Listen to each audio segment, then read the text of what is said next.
Hello everyone. This is not a story for the faint of heart. Today, we will be stepping into the darkness of the most gruesome cases, where evil not only exists, but also leaves bloody and haunting traces.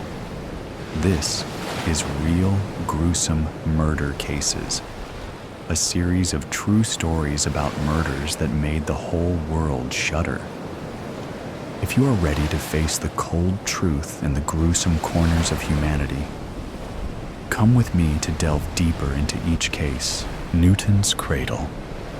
Something was wrong. Fatally wrong. He couldn't grasp the reason for his anxiousness. As Clive stepped onto the platform at precisely 06:05 and 35 seconds, waiting for his early morning commuter train, something was wrong, he thought. Something was not right. In those moments in his life, his mind concentrated on an image of Newton's cradle. It was idle, motionless. The big brass orbs dangling from the brass cradle. All were stationary, passive and still. But there was a sense of anticipation. The orbs were oscillating in anticipation of movement. One of the outside orbs to the left or right would start the motion, and then the orb would send all the others into a monotonous, endless click, clacking. When will one of them initiate the law of the conservation of energy, the transfer of energy, the two-way domino effect? Clive knew. He grinned with the image of Newton's cradle in the front of his mind. He could count time, the seconds, by the rhythmic striking of each brass orb in Newton's cradle. The kiss of the cold metal against cold metal. Click, clack, energy converted into time. That's what made Clive special. Clive knew how to slow down time, to make it stop. "Don't you mess up now. Stay cool, stay calm," said the voice in his head. It was his imaginary friend, he had been told. Clive knew different. Mr. Black stepped onto the platform at 06:06 and 10 seconds. In his commuter uniform, his pressed suit was covered with an elegant cashmere and wool full-length overcoat and camel-colored scarf elegantly arranged on both sides of the coat, covering the lapels. His umbrella hung on his angled arm, held in position like a soldier on parade. "Morning, Clive," greeted Mr. Black. "Not so cold this morning." Then the hushed whisper as he passed by Clive to take up his normal position on the platform. "What time will she come?" "Don't say anything." "Nothing, you idiot," the voice said gruffly in his head. Mr. Gray bundled onto the platform at 06:07 and 5 seconds, as ever fumbling nervously with his numerous pockets, more than likely trying to check on the whereabouts of his wallet, keys, making sure he hadn't forgotten anything. For the day's commute, he opened and checked his slim briefcase to locate his phone and book for the umpteenth time. "Morning, Clive," Mr. Gray said to Clive. "Bit chilly today?" Then the whisper from behind his raised hand, hiding his mouth, his lips. "What time will she come? You say a word, your life won't be worth living." The voice inside his head hissed. Mr. Brown arrived slightly late at 06:08 and 30 seconds. He continued to peer in concern at his watch, but brightened as he recognized Clive. "Morning, Clive," Mr. Brown said to Clive. "Fine morning." Then the whisper and furtive look for a fraction of a second before he said, "What time will she come?" The voice in his head made a cough, sounding like a grunt. It was a warning signal, not to reply. Mrs. Mauve and Mrs. Green stepped onto the platform together in deep conversation, talking behind animated hands. As they passed Clive, they both whispered, without turning their heads. "What time will she come?" they said in unison, and then walked to their waiting positions on the platform. "Don't!" warned the voice in Clive's head. Finally, Miss Pink arrived at 6:09 and 20 seconds. She strode confidently onto the platform like a catwalk model. She knew everybody on the platform had waited for her entrance this morning. For all the waiting passengers, it was the thrill of the day, she imagined. She walked with the same purpose as a model, a gladiator of hearts and minds. She imagined she was walking a straight line, walking directly, purposely towards Clive, and on cue, her timing was stage perfect. She winked flirtingly at Clive, the wink that meant, "Any time, I'm your license to promiscuity, buddy." A longing stare to the recipient of her wantonness. An unsaid message. "Take me." "Shut the up! You dare! You just dare!" said the angry, slightly nervous voice in his head as Miss Pink passed Clive. She whispered like everybody else, "What time will she come?" He followed her path, looking enviously at her long, shapely legs, her tight backside. Everybody was in their normal position. They all started looking downline for sight of the commuter train to the right. The tunnel entrance to the left was a dark, black hole, like a large muzzle of a gun. A void, an impenetrable blackness.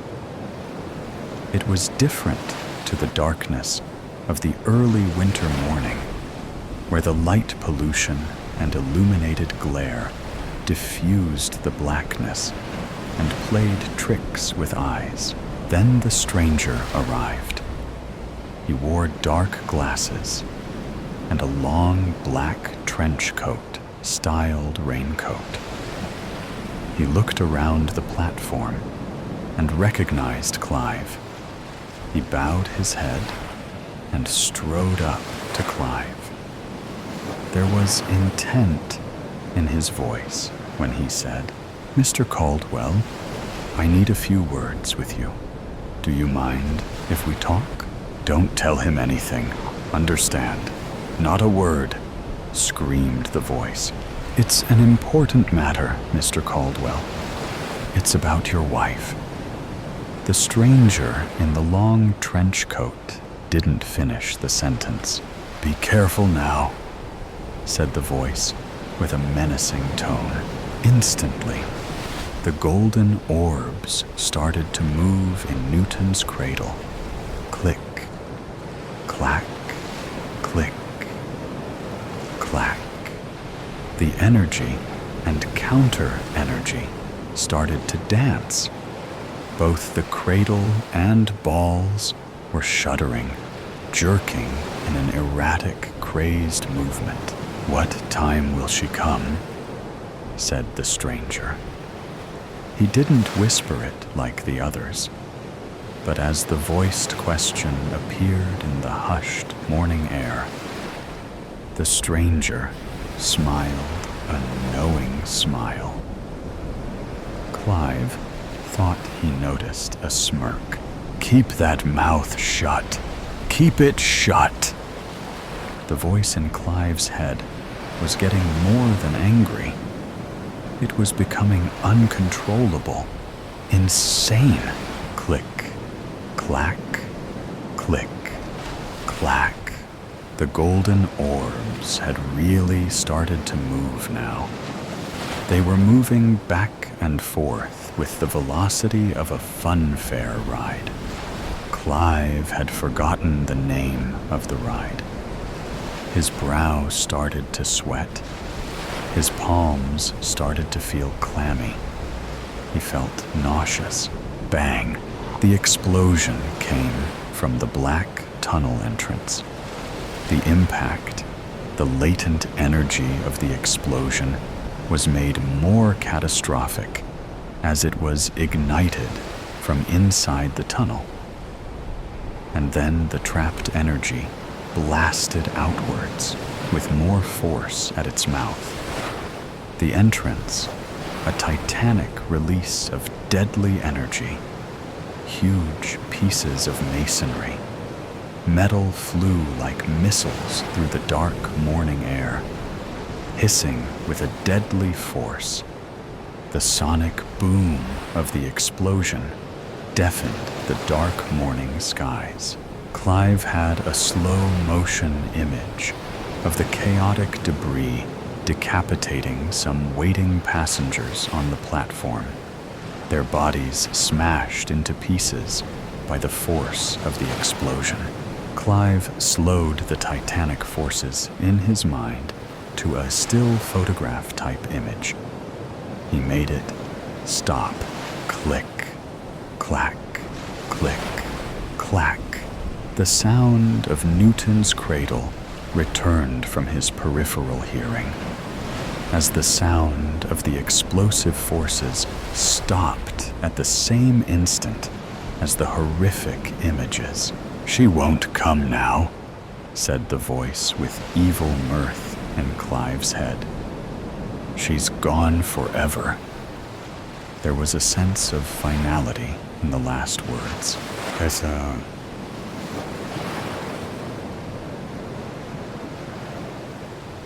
"They will be ready for you shortly, Mr. Caldwell," the nurse said chirpily. Clive was handcuffed to the wheelchair. Two burly attendants on each side of the wheels. The door opened suddenly, and Clive was wheeled into the meeting room. There was a committee of 3 men and 2 ladies waiting inside, all seated behind desks, files, and papers, laptops in front of them, and on the side, seated ready to take minutes. A transcriber of the meeting was a young administration lady wearing a bright puce lady's suit. Sitting separately in the corner of the room was a strange man with dark glasses. The attendants and the chirpy nurse stood at the side and behind Clive, seated in the wheelchair. "How are you today, Mr. Caldwell?" said one of the women, a member of the committee. Before Clive could answer, the women started the introduction to the meeting. The psychiatric team of Edmundston Mental Hospital. In attendance today, Dr. Schwartz, Dr. Seri, Dr. Braun, Dr. Zellini, and myself, the chairperson, Dr. Malva, presiding over case 10476, Mr. Clive Caldwell. Dr. Malva paused. "Now, Mr. Caldwell, under the Mental Health Act of 2018, we are required to conduct a regular status review of your condition. The committee has your records, and we have duly reviewed all the details, including your recent status of the last 6 months, and we find some improvements in your condition. We have some questions for you today. Do you feel in a frame of mind to answer? Clive paused for some moments before he answered calmly. Yes, that's okay. Okay. Looking at the records, we find that your medication is stabilizing your previous traumas. There are no reported incidents of violent behavior. Do you have visions?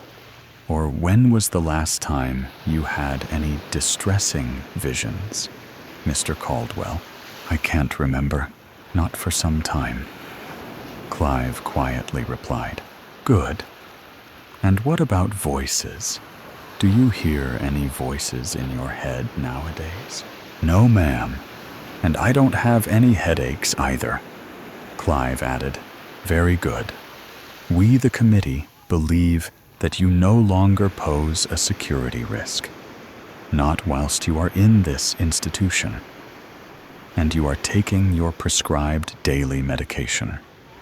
We have also agreed that based on a clean incident-free record under the constant observation of this institution, that in 6 months we can look at a release program.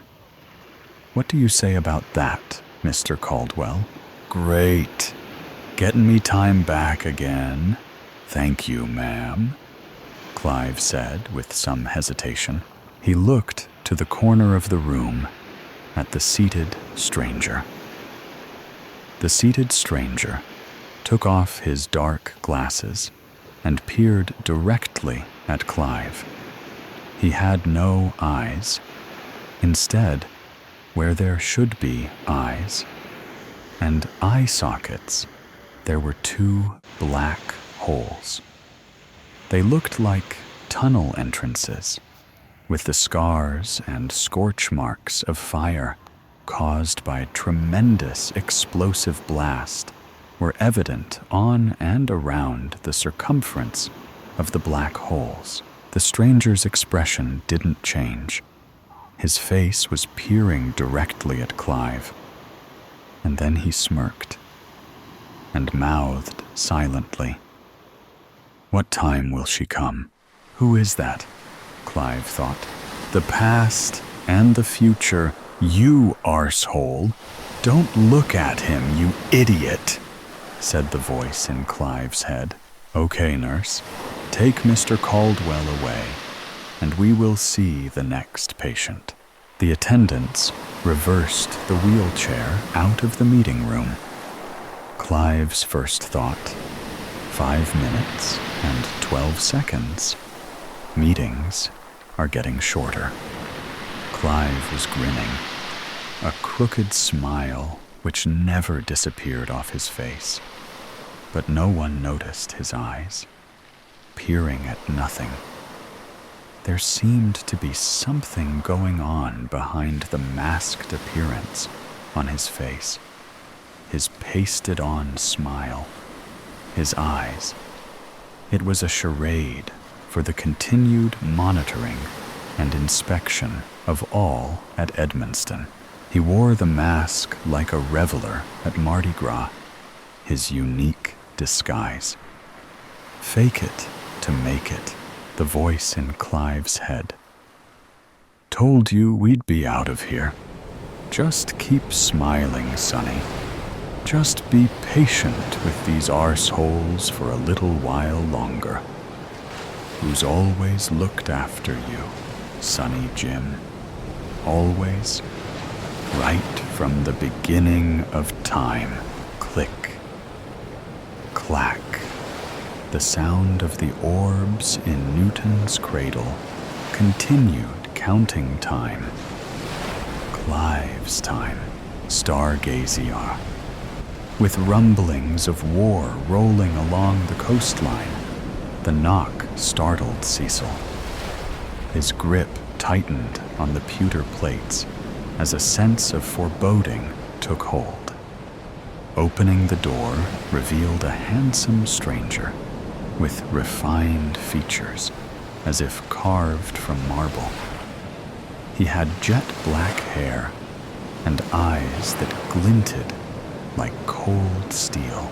"Good evening and happy Christmas," said the stranger in a rich baritone.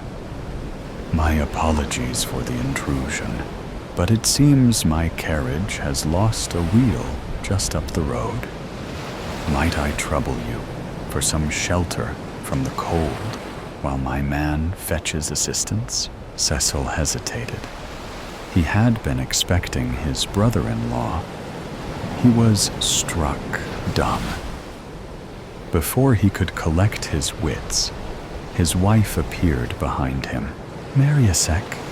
she asked. Seeing the stranger standing in the door, she apologized. "Sorry, I thought you were me brother. His carriage threw a wheel," Cecil said. "Of course, please come in," Sharon said, nudging her husband aside and opening the door wider. The stranger rubbed down his arms as if to shift rain from his finely tailored long coat. Though wary, Cecil relented under his wife's insistence. As the stranger stepped inside, removing his leather gloves, Cecil couldn't shake the feeling of darkness lurking beneath the polished, genteel surface. He led the man toward the sitting room as Sharon fetched some tea, hoping his instinct was wrong. The man shrugged off his jacket, folded it neatly, and put his Homburg on top. "I'm Cecil, by the way," he added politely. "And you are?" "Moloch. Abraham Moloch," said the stranger with a thin smile as he took a seat by the fire. "A pleasure to make your acquaintance." "What brings you to this part of the coast?" Cecil asked. Sharon returned with a tea tray, casting a reproachful look at Cecil for not taking the stranger's bag or hanging his hat. "Please make yourself comfortable, Mr. Moloch," she said warmly, handing him a cup. Just then, their two children peeked into the room, eyes widening at the unfamiliar guest. They had heard rumors of German soldiers landing along the coast and were wary. "The tall one is Felix. The runt is Jasper," Sharon said. She busied herself pouring tea, checking his sack coat. Mr. Moloch's face soured. "I seem to be out of cinder toffees. Bad luck? Perhaps next time." He then opened his bag and pulled out a few colorful Christmas crackers. The children's caution vanished at the sight. "For your little ones," Mr. Moloch said, with a genteel nod, handing the crackers to Sharon. She gave them to the delighted children. The stranger made a show of patting his pockets. "My apologies. I seem to have left my coin purse on my carriage." He turned to Cecil. "Please, take this as a token for your hospitality," he said, offering a large golden ring set with a glittering red gemstone. Cecil politely declined. "That won't be necessary, really. We're happy to help," Mr. Moloch insisted. But Cecil refused once more. Finally, Mr. Moloch returned the ring to his pocket, a flicker of irritation passing over his features before the charming smile reappeared. In her lilting accent, Sharon offered to share their dinner. "There's plenty of stargazy pie and stewed greens to go around. 'Tis no trouble," Mr. Moloch accepted graciously. "You are too kind. I apologize for the inconvenience. I'm on my way to London to view a portrait. Please let me contribute. It's not a bother. Moloch's voice rumbled like distant artillery. Cecil imagined the windows rattling. Oh, nonsense. Travelers are welcome. It wouldn't be Christian of us to turf you out, Sharon said, then turned sharply to the children. And don't you dare be popping them crackers till supper, she instructed Cecil to fetch an extra place setting and yelled to the kitchen for one of the children to bring the stool, so Mr. Moloch had a place to sit. Leaving to finish the cooking preparations, she tossed a meaningful glance at her husband. With Sharon gone, Mr. Moloch again offered Cecil the ring.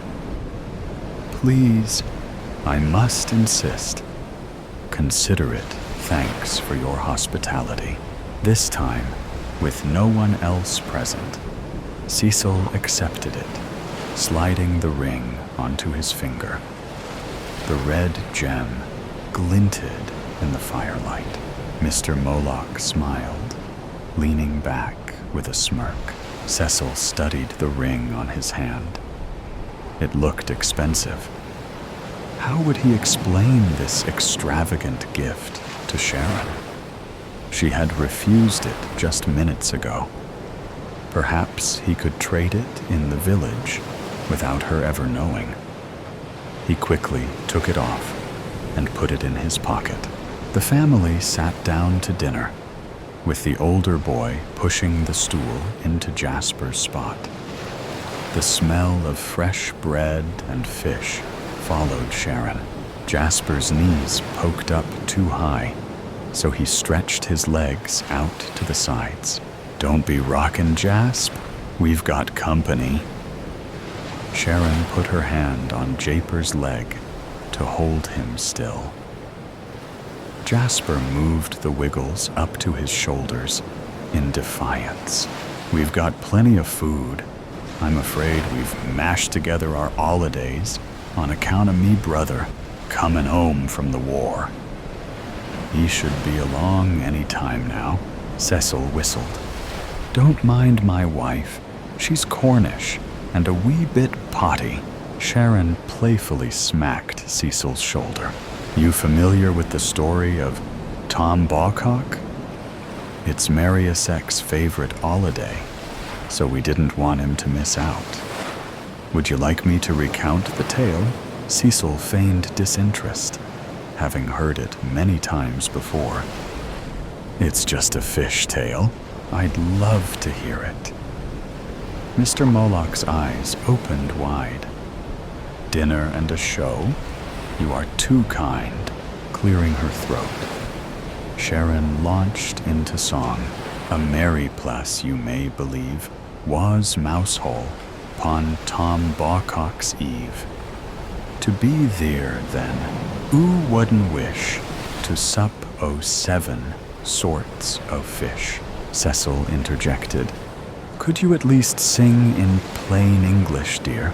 I was, Sharon replied indignantly, then laughed at her flustered husband. The children joined in teasing Cecil as she continued.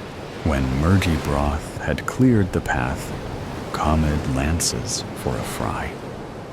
And then us had a bit o' ska and starry gazy pie. Mr. Moloch applauded enthusiastically, rising to his feet. Marvelous. You have a true gift, my dear. Thank you for sharing such a delightful folk tale. Sharon beamed, giving a slight curtsy before urging everyone to tuck into the feast before them. The children reached for the Christmas crackers. Mr. Moloch raised a hand. Please, allow me to share a tradition from my home. Are you familiar with Snapdragon? Cecil perked up, recalling playing it as a boy, burning his mouth in the process. He nodded with a grin. From his bag, Mr. Moloch produced a tin of dried fruits and almonds and a bottle of brandy.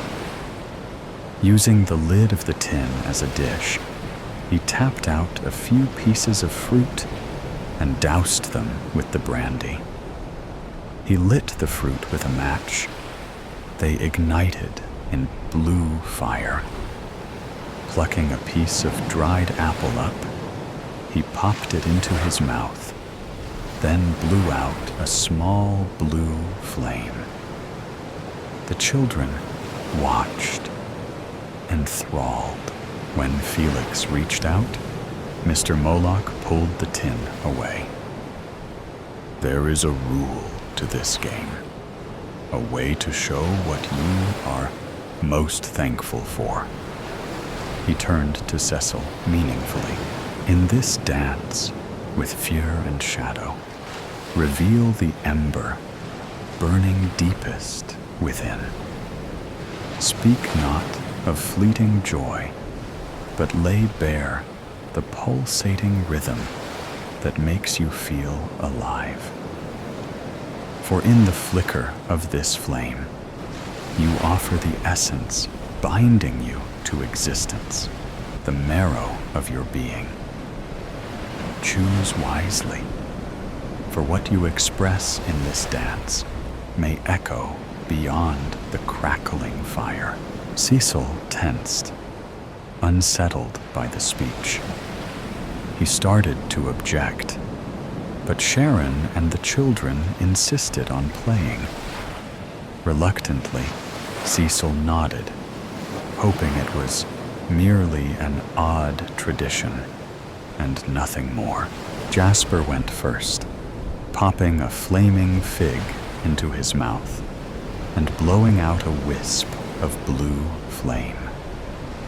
"My fossil collection," he declared proudly. Felix blew a slightly larger plume. "My brother, Jasper!"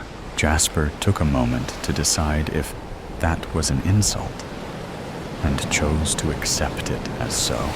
With a broad, crooked smile, Sharon selected a piece of dried plum, popped it in her mouth, and blew a modest burst of blue. "My singing voice, of course." She put her hand to her mouth. "Blooming hot." Cecil blew a flame and said, "Maintaining our thankful village, with all returned so far from the war." Mr. Moloch inhaled deeply, then exhaled an enormous, writhing blue jet. "Nothing," he uttered in his deep bass. They pulled their Christmas crackers. With a festive popping, a scattering of paper crowns and trinkets spread across the table. But then, Cecil noticed Jasper was gone. On the empty place where Jasper had sat was a letter stating Mariasek had died in the trenches in Le Cateau. Somberly, they had set the extra place for the missing brother, the first casualty of war come to their village. Cecil looked around, confused. Hadn't someone been sitting across from him just a moment ago? He felt bad for his wife. She'd been so upset. It was nice, however, to have a house guest.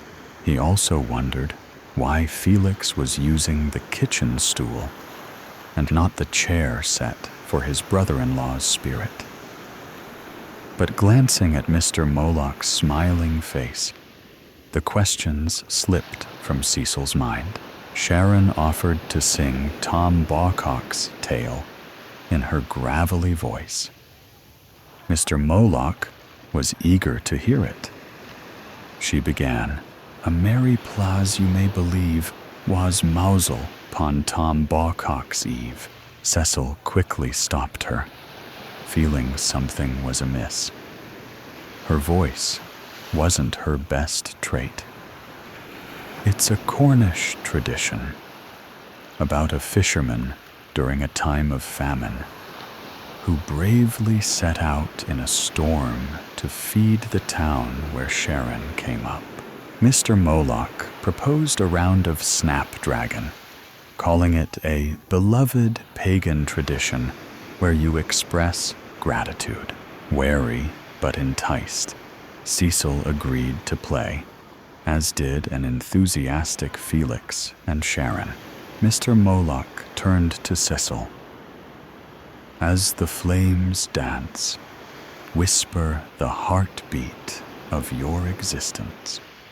Share not what you cherish, but the core defining your breath. What in your soul would you sacrifice to the hungry fire? Felix blew a blue jet. My boxing gloves! Sharon smiled proudly at her son's first true passion. She blew her flame. My son Felix! Felix beamed. Cecil contemplated a moment before blowing his fiery breath.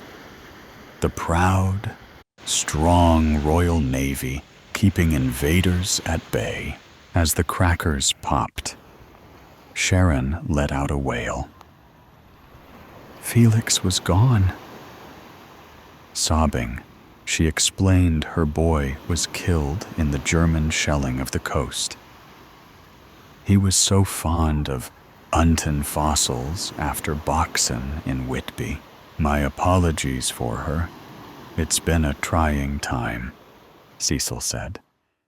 She'd lost her voice from ceaseless weeping over the past fortnight. Mr. Moloch looked pained. My sincerest regrets at your loss. They sat in silence for a few moments, so Sharon could collect herself.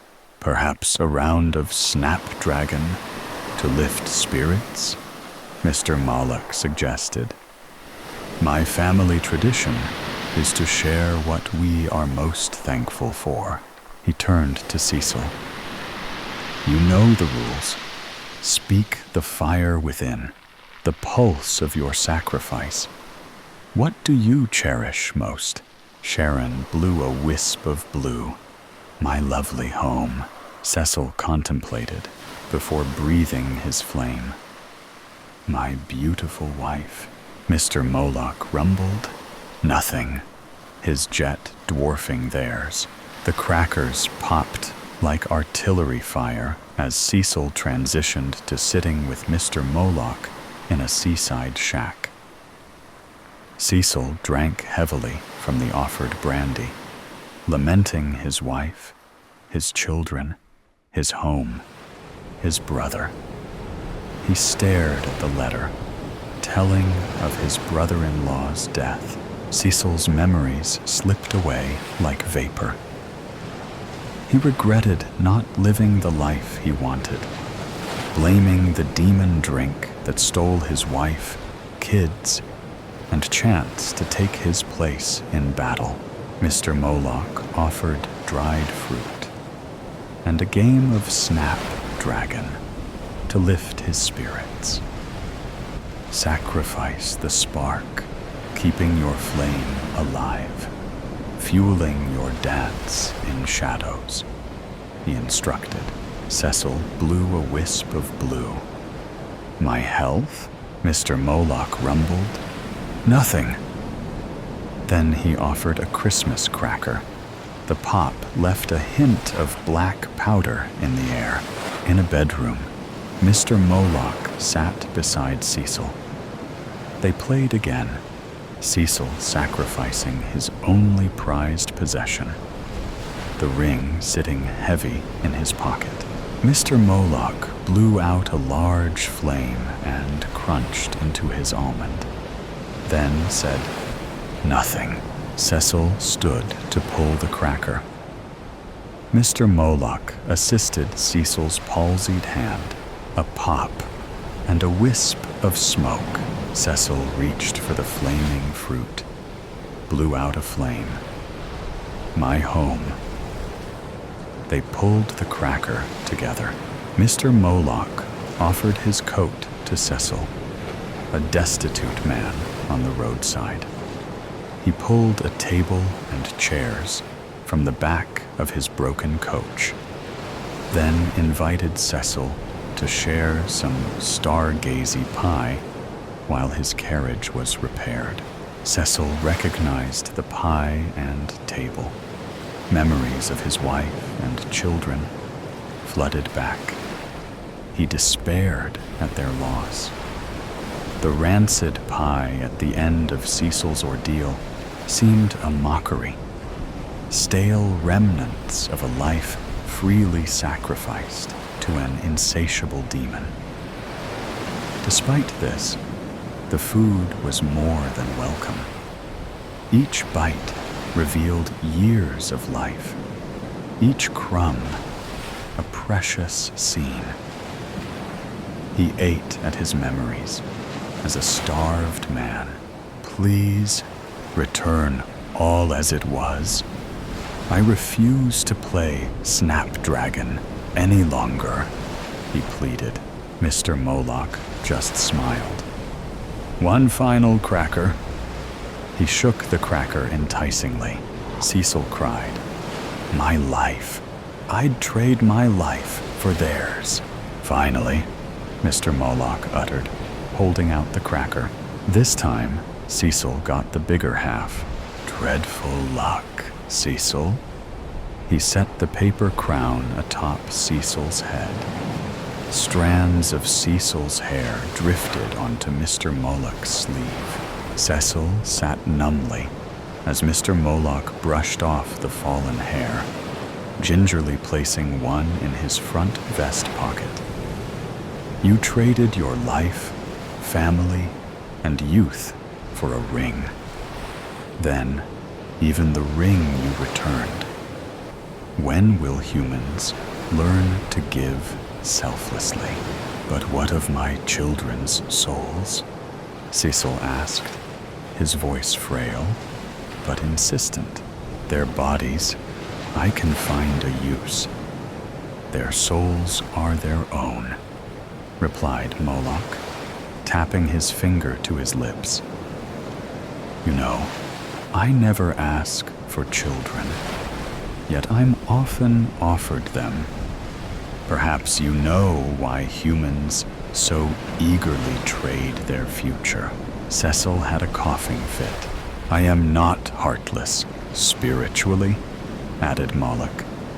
I can offer you one last challenge, a gift if you answer a riddle. But you would not know the gift beforehand. Having nothing left, Cecil accepted the challenge. This one was from a Canaanite whom I knew several lifetimes ago. In every heartbeat and every sigh, I'm the reason you laugh and the tears you cry. From the first cry of newborn breath to the quiet stillness at death's edge. What am I? Moloch adjusted his hat and waved to his coach. I am expected in London to collect a portrait of a young man. It seems its owner has withered away in a locked room. The damn fool. He smiled. Souls aren't typically my business, but that fellow, please let me think in silence. Moloch shrugged. Life, Cecil said, sure of his answer. Please give me my family, my wife, Jasper. I beg you, I want peace. Please, I have given up everything. Correct, Moloch said. He handed Cecil a draft. If you drink it, none of this would matter. He waved his hands theatrically. Far out at sea, a ship was on fire. The scent of gunpowder and death rolled over the seaside like a fog. Cecil was caught by hope's web. He imagined he'd wake with his family by his side. So he drank without hesitation. The blue liquid smelled of blueberries and spirits. The flavor was a simple, mildly floral sweetness, but empty, like drinking a hole. He was alone, holding an empty bottle. He began a long, quiet walk down a dark road. A carriage passed within a beautiful voice rang out. A merry plays you may believe was mousel upon Tom Bawcock's eve. To be there, then oo wooden wesh, to sup o sibben sorts o fesh. When Morgie broth had cleared the path, comed lances for a fry, and then us had a bet o and starry gazi pie. Nex cummed for mods, brathusti jods, as mod our oozels, dry, and ling and hock, enough to make a raunen shark to sigh. A H wid clunk as elth were drunk, and bumpers bremen why. And when up come Tom Bawcock's, nam we praised unto the sky. Two boys waved from the carriage window at the old man wearing a paper crown. Cecil smiled at them as they passed. On 25th December, an unofficial truce was declared along the Western Front. Peace for a day. Perhaps Moloch was not entirely heartless. Cecil did ask for peace, cabin fever. Then the storm broke and was replaced the next morning with a frozen 1880s blue sky. The kind when after the clouds clear, the world shuts down with a blinding but heartless sun, no wind, and dead quiet. Jason and Bill huddled around the cabin's only wood burner. Above them, the pine timbers groaned and complained with the weight of the storm's snow, over 20 feet on the roof.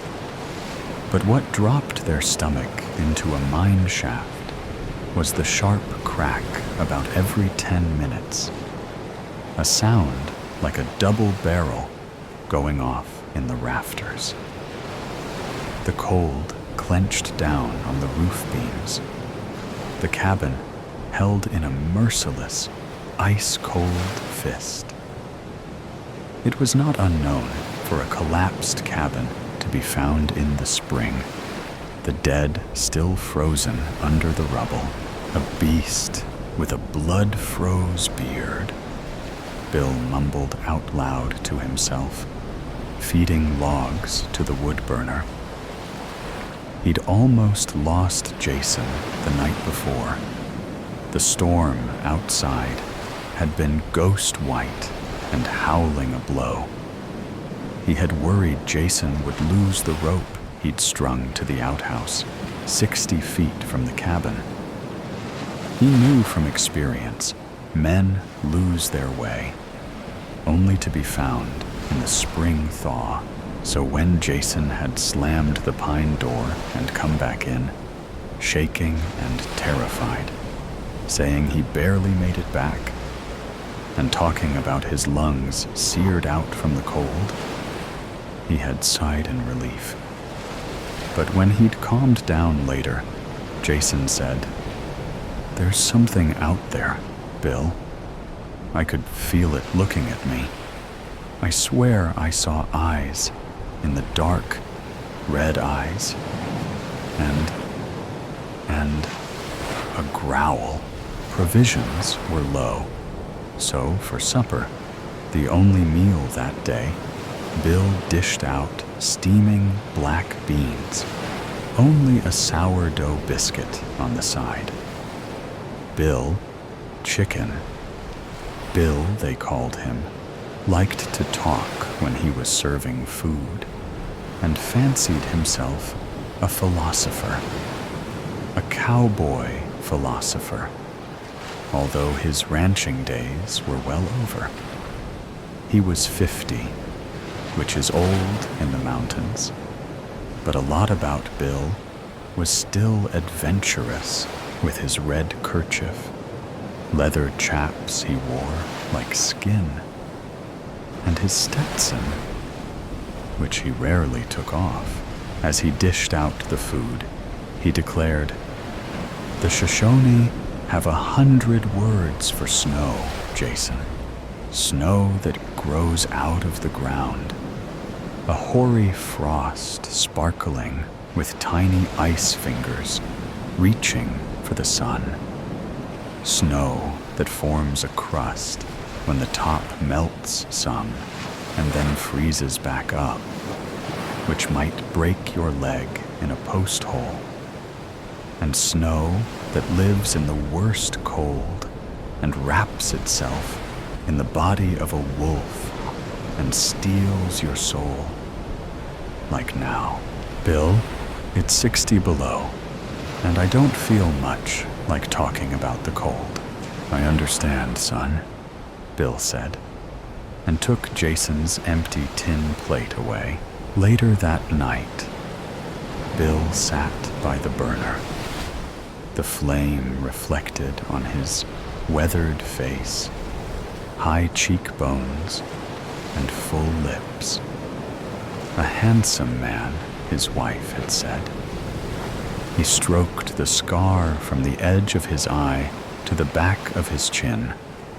A scuffle with Texas rough Civil War vets in '72, calling him half-breed in the street. But I know this cold is different, he thought. It's tougher with Jason. The fire held his eyes on the yellow-blue flame for a long while, the wood humming and spitting, the smoke smelling of pine sap. "Did you swear you wouldn't take on caring about another?" he asked himself. "Did you?" "Yes. After the sickness, I did. And now you're caring about this Jason. And that's why you're scared? You're getting odd." Bill kept feeding the fire, but couldn't help thinking about death. For him, a white wolf in his dreams, with a blooded snout, a red-eyed beast scratching to get in. The next morning, the Olson party beat on the door. Finding the cabin must have taken some luck. Dick Olson, his wife Martha, their daughter Susan, and their young boy, Joey. They filled the cabin once inside. Mr. Olson was near done. Living with his feet black from the frostbite, he could still hobble, but Bill had him put one foot in cold water. It began bleeding, and he wrapped it up. Jason asked Bill about the feet in the kitchen, and Bill talked low, so the party wouldn't hear. You can tell from his sagging eyes the West has whipped him, Jason. If you notice, his eyeballs are skittering like a mare beat too much. Once broke like that, too broke, a horse won't come back to anything worth working. Mr. Olson has the no blinks, and I've seen it in the mines. You best stay clear when you run up on a man like that. Next thing you know, you'll be staring too far away yourself. Their daughter, Susan, did not have the no blinks, Jason thought. Just with a sneak peek, he could see she was the most beautiful creature he'd ever put eyes on. Once she unwrapped from the weather, Her long hair alone shone like some kind of goddess, he guessed. The blonde let loose, soft and shimmering. She made him think of a gazelle he saw once up in the high country. It stood with its white belly and golden hide, then ran off as light as air. The god's creature moved like grace itself, but Susan, just sitting there, was better. No, sir. You cannot chance more than a sneak peek when you run into a sight like that. He kept his eyes on the burner and was glad when the Olsen party carved out a private area off to the side, blankets making a wall of sorts. Bill made some supper for all 6, including himself. The last of the salt ham, hardtack, and black beans. Everyone silent around the pine table. Bill didn't talk much around strangers at first. Some said likely due to him being a half-Bannock Indian. But once the diners settled in, the boy Joey couldn't get enough and threw questions at Bill like a scattergun. How long you been up here? Why do they call you Chicken Bill? And where'd you get that scar on your cheek? Bill gave short answers, but his eyes smiled talking to the boy. He explained the Galena cabin was the way station for the Stanley to Ketchum route, an overnight midpoint on the 60-mile run. Jason was a postal officer and would ski the 60 miles on 8-foot board skis, the trail too narrow for a wagon and too steep for a horse. Jason listened in, but also knew Bill had lost both his wife and son to cholera and sparked up around children. The boy asked, "Why don't you wear a gun?" Bill said, "I'm done with guns, young man. Guns mostly don't ever work out like you expect." Joey's eyes grew into silver dollars. "Did you ever kill anybody?" The table went quiet, and Bill said, "Excuse me. Jason and I have to clean up. Come on, Jason." As he rose, his eyes were glistening, and Jason remembered Bill didn't like to talk about guns and killing. Bill and Jason were in the kitchen when Mr. Olsen came limping in. He was dodging around like he had something to say, but couldn't. Finally, he said, "Joe's mother feels... Well, don't talk to our son," she says. Bill said, "Sure, no problem." He took a deep breath and let it out. "You'll always be an outsider, looked at as an outcast by your own people, a savage Indian by the other." Jason felt bad for Bill, but the truth was, he thought there was nothing he could do about it anyway. The next day, the Dawson brothers pounded on the door. After coming in, they spread out like it was natural to position themselves for a gunfight. The one in the middle was Cliff, the oldest brother. He scanned the room, his eyes not missing a thing, running over Jason and Bill like bacon, greasy fingers, assessing if they were a threat. He then stopped on Mrs. Olsen. "You get lost out of Pocatello? Standing me up in Ketchum seem right to you?" Slumped down at the table like a man giving up, Mr. Olsen stared at his foot wrapped in the bloody rag.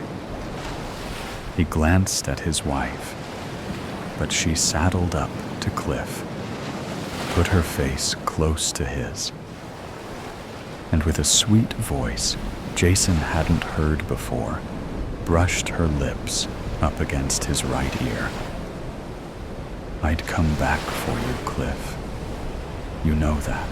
Cliff shoved her off rough and put his head back and laughed. A mean sound, more coyote bark than laugh. He said, "I guess I know when I been had, you viper." He nodded to Mr. Olson at the table. "Sorry, Dick. You can have her back now." Mrs. Olson shot a look at her husband. He was slumped at the table, his hands shaking while covering his face, his elbows on the yellow pine planks. The smaller brother came out from behind the blankets. He threw a black carpet bag down on the floor. Cliff kneeled and opened it up. The bag was full of money, bundles of cash. Mr. Olson looked up. His eyes misted, yellow-red. "Our future Martha. You wanted Oregon. There it lies. You didn't count on the snow." And looking at his feet, "Much less this damn freeze." Grabbing the bloody rag off his dead foot, he threw it at his wife, which she knocked away just before it hit her face. Mrs. Olson hesitated, then lunged toward her husband, her eyes harsh, her face tight. With a harsh whisper, she spit each word like venom. "Yes, the storm and the damn freeze, you fool. You're an old fool, the worst kind. You know that? You only see what you want." Mr. Olson glared back at her, but she stared him down. Cliff packed up the bag and threw it to the third brother near the window, then turned to Mrs. Olson. He pointed his gloved finger at her and narrowed his eyes, laughing through his sneer. "It's true. He don't see you, Martha, but I do." And then he cocked his face at Mr. Olson like he remembered something. "But being Indian agent at Pocatello has its advantages for you and Martha, don't it, Dick? I guess the tribes will miss it none, not knowing it was theirs to begin with." Mr. Olson reared up at the table, wincing when he stood on his bare black foot. His face twisted up like being covered with fire. He stumbled out a derringer from his inside vest pocket and aimed it at Cliff. But Cliff was fast, quick with his gun. In the tight cabin, the shot rang out like the screaming wrath of God. Mr. Olson, thrown near off both feet, his back smacking hard against the pine wall, with his chest a bloody hole, he slid to the floor, and his boy Joey ran to the body, and Susan held her brother. The son, daughter, and dead man lying together. The Dawson men soon grouped everyone to the side of the cabin, while one brother held a gun. They searched for weapons and collected both the derringer and a shotgun found in the kitchen. The smaller brother filled a sack with the remaining food. Mrs. Olson grabbed Cliff's arm, holding him from turning away, and said, "Please forgive me, baby." Cliff threw her off and laughed, shoving her toward the table. Leaning into the table, Mrs. Olson stayed dead still as she stared at the wall. Cliff, behind her, spoke firm, like he wanted the pain to sink in. "You ain't worth much, hardly worth feeding Martha, but I'll be taking you, the boy, and especially Susan, up north to the renegades. They'll make use of you in the camps, but your daughter and boy Martha, they'll bring prime dollar." Mrs. Olson's hands gripped white on the table. The other two brothers drew their guns after hearing Cliff. In a short time, Jason and Bill stood at the cabin door, while mounted up in front of them in the bright sun and the dry pine air were the three brothers, but also Mrs. Olson, the boy Joey, and Susan on the last remaining horses, all tied to saddle horns. The Dawson brothers turned and broke trail, the snow pushing up above the horses' bellies, the hooves rising high to punch through the clean white, the pine hanging heavy with fresh snow. They were soon out of sight. Without a word, Bill pushed through the deep snow to the shed. He dragged the door open, hitting it with his shoulder, finally making his way in. After the sound of rummaging, he came out. Strapped on his side was a Colt .45 rig, low on his hip, outlaw style. He said, "I got the weapon, but not the means. We need a horse, Jason." The shed door was still open, and Jason stuck his head in. "You're right, we don't have a horse. I've got an idea, though, for something else." Jason and Bill took 2 pairs of board skis and pushed through the snow 100 yards to the top of Galena Ridge. The near cliff fell off the side of the mountain. If they could ski it, and Jason couldn't guess how, but if they could, they'd cut off the Dawsons 2 miles away, where they came out the bottom of the switchbacks. They had to take the chance. Jason strapped both himself and Bill into the skis where they needed to drop off. Bill stared off the edge, wide-eyed. He grabbed Jason's arm, nervous as all get out. Jason had never seen him panicked like that, gaping over the edge like a little boy. He choked it out. "I need to tell you. I could had your postman job, Jason, but it required me to ski. Turned it down, and hell, that's why they started calling me Chicken Bill." Jason laughed to look at him. "Hell yourself, Bill. No chicken about it. It ain't nothing," he lied. "Let's go." They pushed off. The skis fell through air, and Jason sidestepped to turn as he hit the bank.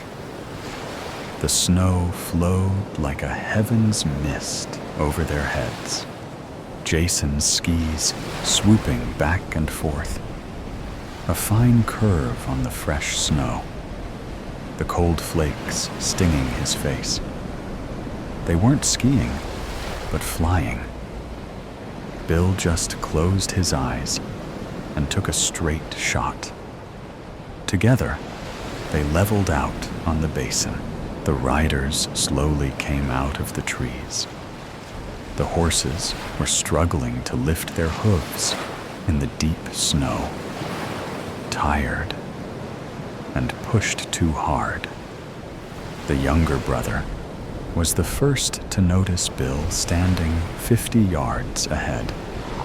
Jason could tell Cliff, then saw Bill also, and was moving in position, turning side saddle so he could draw. As Cliff angled, Bill crouched in the snow. And when the two brothers pulled their sidearms, Bill drew in response, his gun light in his hand, like he was flicking his finger. He knocked the two younger brothers off their horses like nothing, ducks in a chute. Bill then took aim at Cliff with both hands, holding the revolver for the distance, but stopped. Mrs. Olson's horse crossed the path. The more Bill moved to get an aim, the more Mrs. Olson got in the way.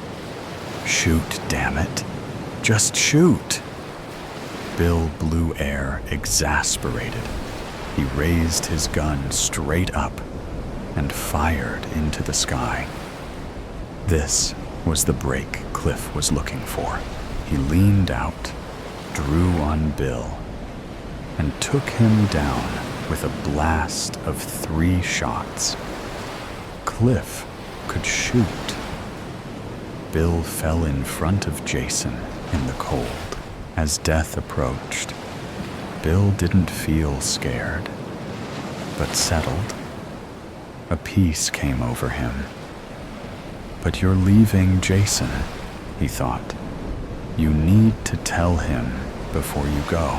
Leaning close, Jason said, "What, Bill? What is it?" He knew Bill was dying. You can do it, Jason. You're a far better man than you think, son. Bill then closed his eyes. A warmth moved over Jason that he couldn't explain. He suddenly realized Bill was the closest thing to a father he'd ever had, and it was right then. Jason knew he was done with can't do anything about it anyway, and it was right then he was done with the holding back, and he had to try. Feeling the heavy weight of the cold steel Colt in his hand, he stood up slowly and held the weapon down by his side. Cliff flanked him, staying side-saddled, with a broad grin on his face in the bright cold, moving to get the sun behind him. "Give it a try, boy," he said, and holstered his weapon. "When you're ready." And he angled his horse as he moved, his hand hovering on the gun handle. Jason lifted his arm, and Cliff's gun exploded in his hand. Jason never saw him draw. He was so fast. The slug hit him in the shoulder and threw Jason's aim. He fell to the ground, and Cliff was soon above him, dismounted, and kicking the Colt away.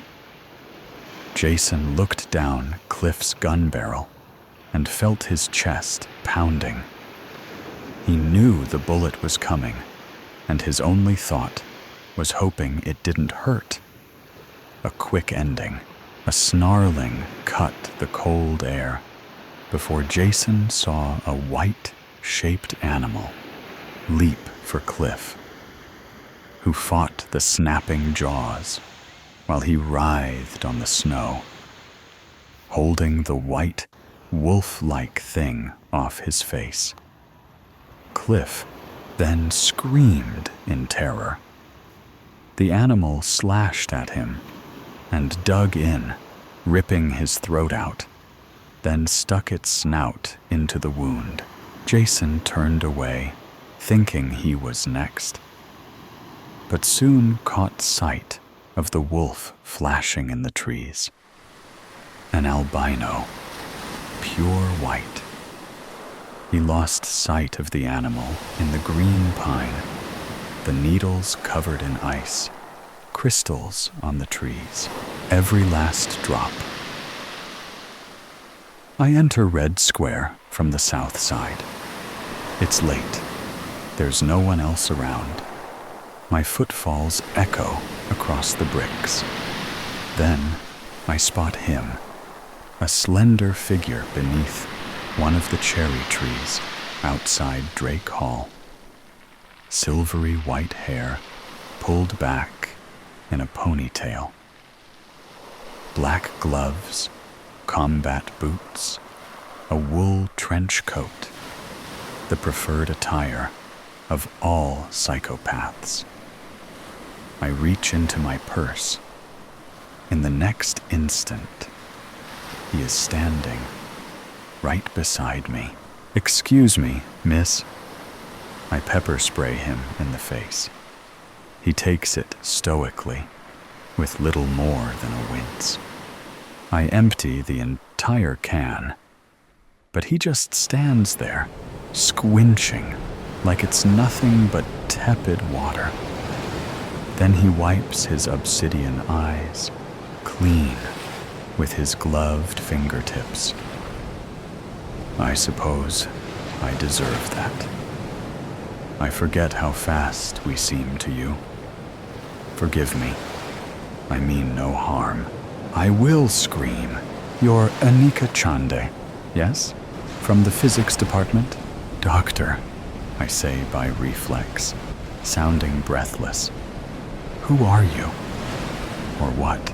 Dr. Chande, forgive me, he repeats, extending a hand. My name is Sasha Volkov. I've read your books and all the papers you've published. Your work with photons is nothing short of brilliant. No pun intended. Thank you, I say flatly. I don't believe in auras, but if I did, his would be ice cold. I decline his handshake. I don't want my blood to crystallize in my veins. I'm hoping you will help me, he continues. You are perhaps the only one who can. I don't think so. His pencil-thin eyebrows pin together. You don't understand. No, you don't understand. You don't warp 15 yards across a plaza in the blink of an eye, demonstrate a superhuman immunity to capsaicin, and then ask for a favor. I see you're sporting a nice pair of fangs as well. That's very cute. Am I being punked? No, ma'am. He pulls a handkerchief out of his coat and mops his face with it. Although I have been told I look like Slavic Ashton Kutcher. I'm calling the campus police. Please, hear me out. Look, I'll show you. He walks into a beam of moonlight and vanishes. Not entirely. His outfit is still visible, but there's no one inside it. I start to deliver on my promise to scream, but the sound catches in my throat. The ludicrousness of the sight, the sheer improbability. I must be suffering a psychotic break from the stress of finals, or the sushi I had for lunch is causing hallucinations, makes me scoff and start laughing instead. Very impressive. Bravo. You see, the trench coat says, gloves raised in a gesture of helplessness. Somewhere along the way, our species developed this ability or disability, depending on your point of view, to disappear under direct light. That's why we're nocturnal. You might assume this gives us a natural predatory advantage, but it's actually incredibly frustrating. Imagine trying to eat a sandwich without being able to see your hands. And it's painful. The stronger the light, the more intense the discomfort. Is that why you live in Seattle? I snort. Because the sun is never out? Yes, exactly. Makes sense. I have a hunch. There may be some sort of interference at the quantum level between our body's atoms and solar photons. That's why we have no reflection and can't be captured on film. But the human mind can't abide the irrationality. So by rote, it forms a composite to make us appear whole. He returns to the shadows and rematerializes. A fancy illusion, just smoke and mirrors. Nothing to see here. No need for an anchor to drop into my stomach, or the hairs on the back of my neck to stand up. Nature had to find some way of keeping us in check, or we would have rendered you extinct by now. What do you want?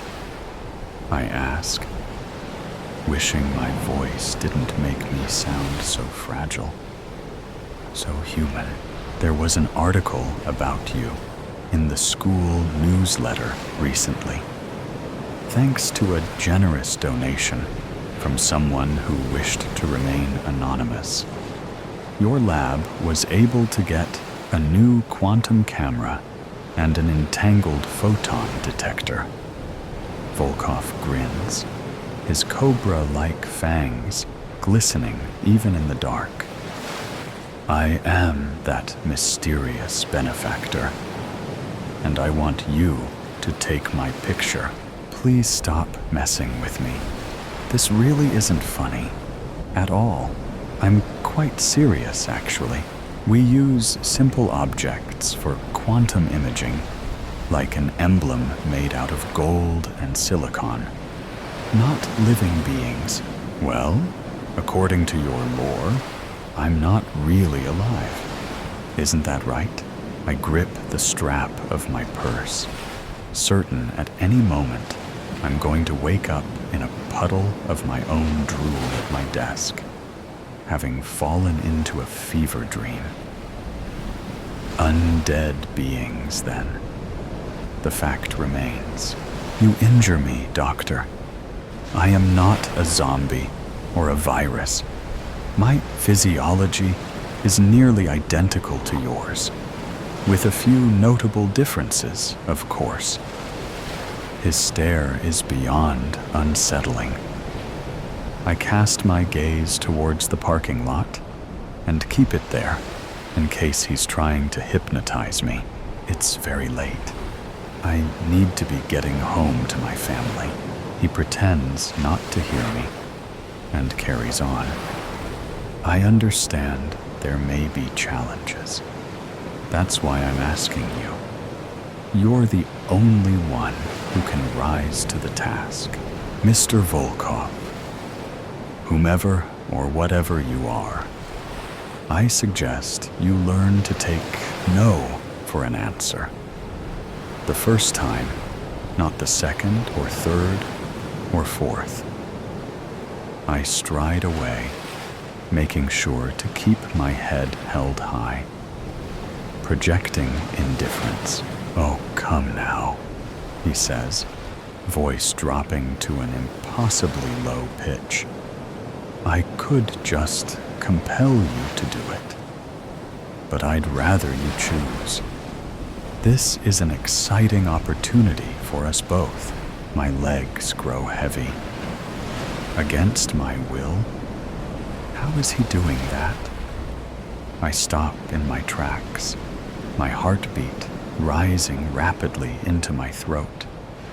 A mysterious gravity pulls me back in his direction, like my subconscious has staged a coup. I swallow against the growing certainty that this is actually happening. Only a monster would fail to see the false dichotomy of his proposal. All right then.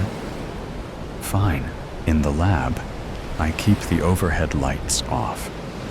The light from the monitors will have to suffice.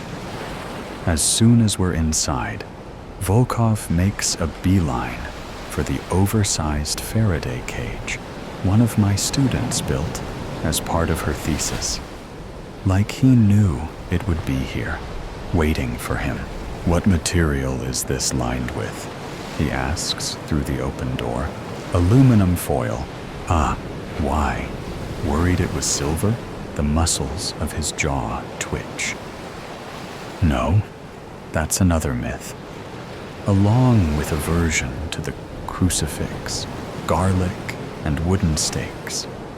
Nothing but superstitious nonsense, which, if I'm honest, I find rather insulting. I see. It's going to take a while to get everything prepared. I can wait, I hear him say. Except his lips didn't move. Much like your ascetic monks, we are capable of remaining motionless for protracted periods of time. Even when speaking into my mind, he sounds like a robot. Stop that. I don't like it. It's invasive. Forgive me, he says for the millionth time.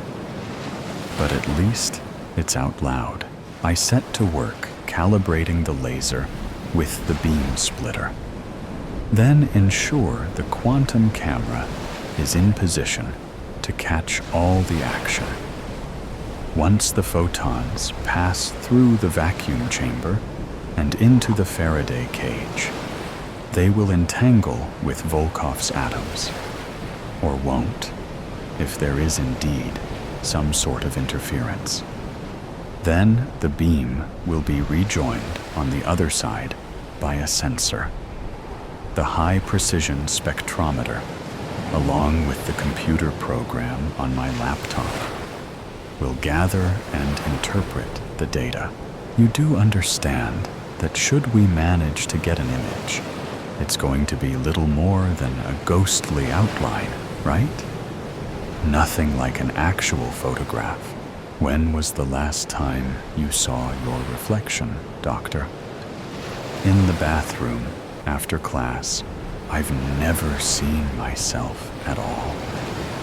Not in the surface of a lake, nor the glint of an eye, nor a darkened pane of glass.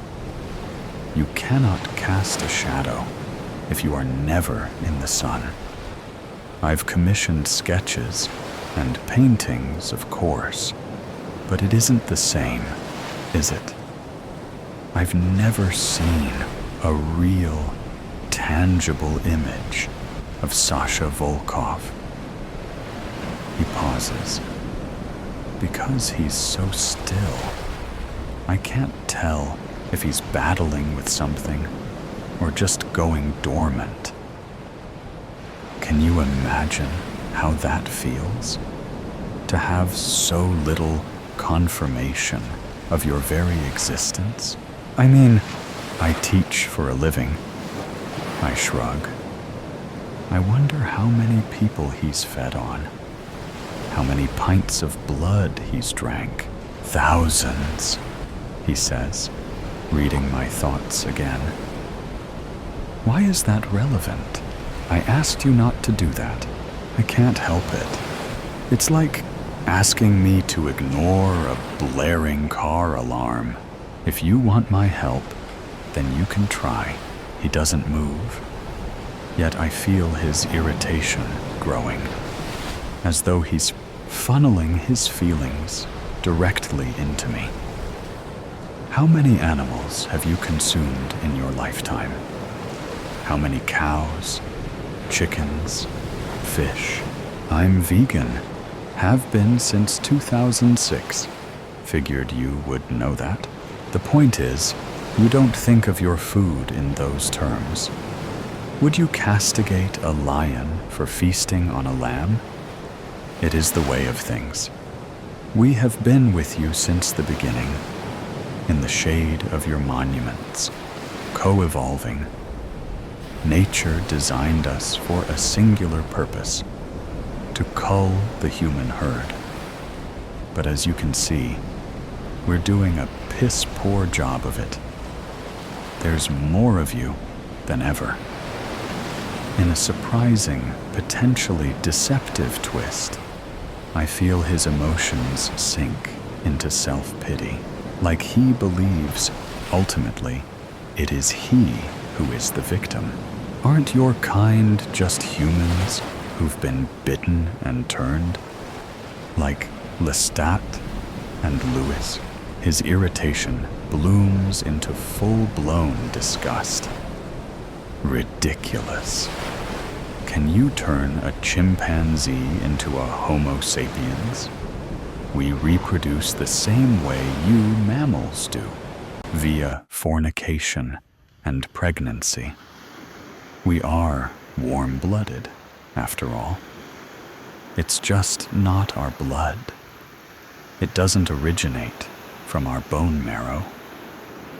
His anger cools a few degrees, and he adds, I have never been human, but I have lived.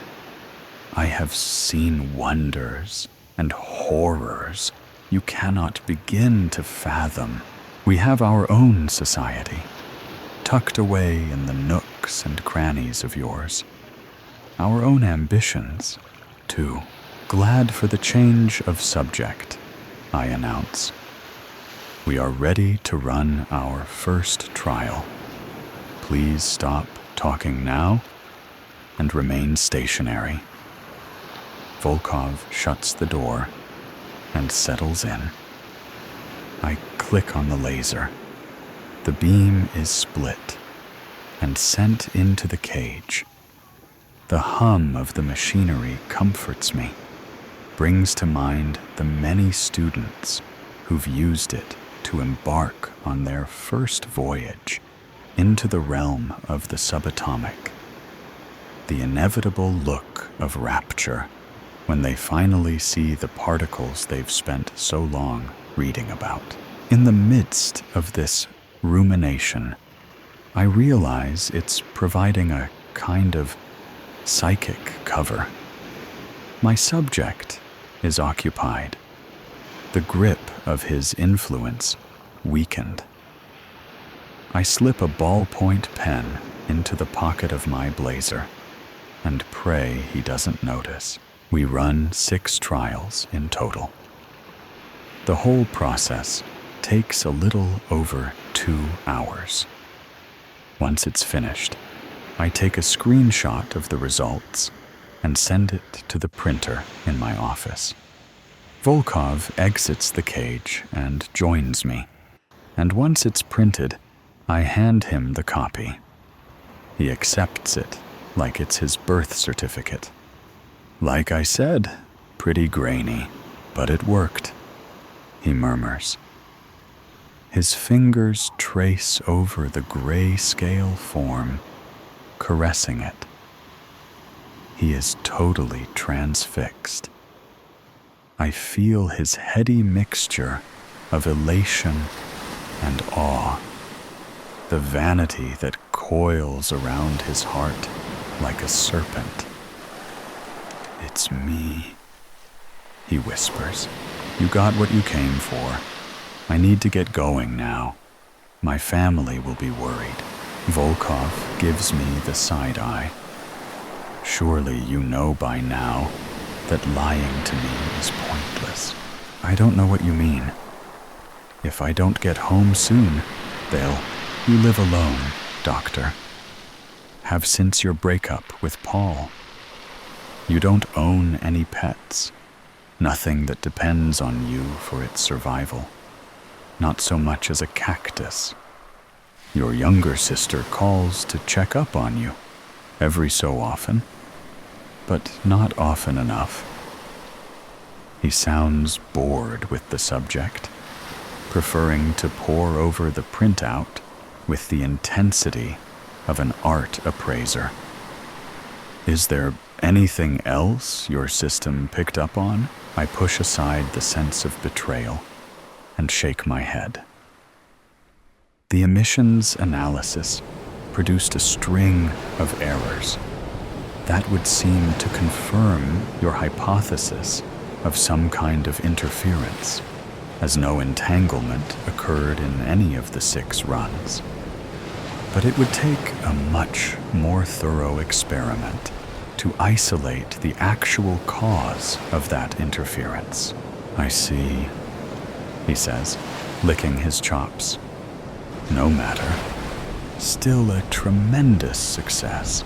Unable to help myself, I blurt out, "Are you going to kill me now?" He blanches. He's probably manipulating me, but I can feel the sting of hurt feelings in his chest. Of course not, Doctor. You have me all wrong. He clutches the printout in both hands and peers around the lab, taking it all in. I want you to study me further. Enlist the help of others, if need be. People we can trust to test my DNA and take blood samples.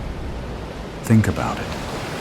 If we can produce more results like this, you can publish them. These findings will fundamentally alter the world's understanding of biology and quantum mechanics. And what might that do for your career? When I don't say anything, he continues, it's time Homo sapiens learned they are not so alone as they imagine. It is time for us to evolve beyond the predator/prey dynamic and work together. We have to do something before your species gets us all killed with your utter disregard for the health of this planet. His eyes land on me. Despite his words, I feel sick to my stomach, because in his zeal, he's accidentally let slide a few of his memories. I see his first kill at just 4 years old, hunting with his father in the streets of Quebec. The elderly homeless man bundled up in a doorway, the pale, mottled flesh of his throat, the profound hunger, 1,000 times stronger than any I've ever experienced, an insatiable need. The man awakens and finds himself immobilized by Volkov's father. Fear pours out of him in a thick stench. His final thoughts are filled with deep regret. He's struggled so hard for so long, endured so much, and survived on so little, only to meet his end as some night creature's meal. And little Volkov loves it. Every drop of remorse, every pitiable whimper, every dream.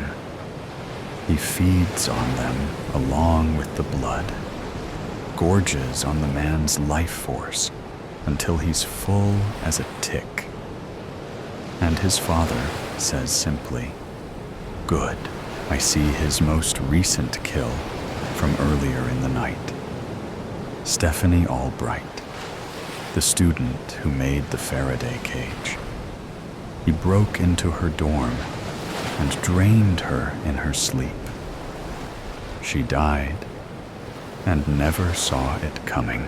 Volkov looks at me now, He knows that I know. Don't, he warns.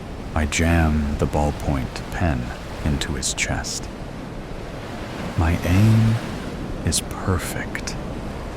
It lodges between the ribs slightly, to the left of his sternum, and hits something hard, catching when he takes a breath. He growls at me. I told you that wouldn't work.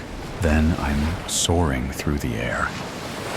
My body collides with the quantum camera, shattering it against the wall.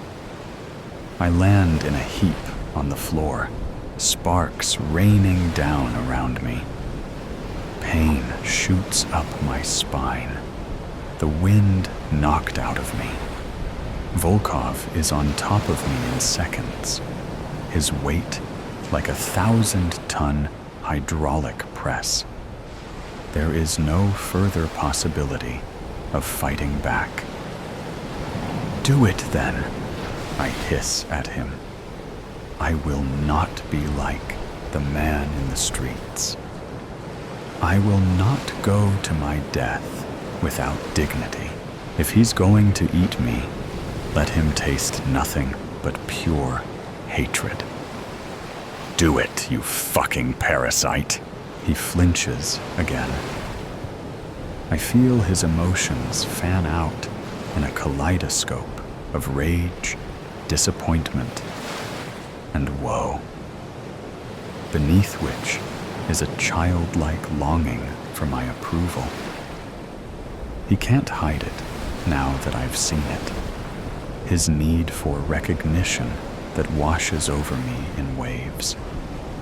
It's nearly as overwhelming as his hunger, an insecurity born of being raised with no mother. We could have done important work together, he says, voice choked with repudiation. Remember that, then he's gone. His presence peels away like a bad dream. The overhead lights turn on. Dr. Chande? Asks Officer Thompson. He's standing in the doorway, holding a nightstick. The school won't let him carry a gun. Everything okay in here? Shakily, I get to my feet and survey the damage to the lab. Other than the broken camera, all the equipment is intact. There's no sign Volkov was ever here, except for the image on my laptop. I'm okay, officer, I say, but we need to send the local police to Stephanie Albright's dorm room. There's been a homicide. Gripping his stick closer, Thompson asks, "How do you know that?" I stare at the screen, its spray pattern of photons in a vaguely humanoid shape. The world's first evidence of the supernatural. But it could be anything. No better than a UFO sighting or a blurry photograph of Bigfoot in the woods. I clear my throat and glance at the officer. In the wake of Volkov's influence, my emotions come flooding back with a vengeance. Hot tears spill down my face. I clear my throat and remind myself, no matter what I experience, I am a scientist. Call it a hunch,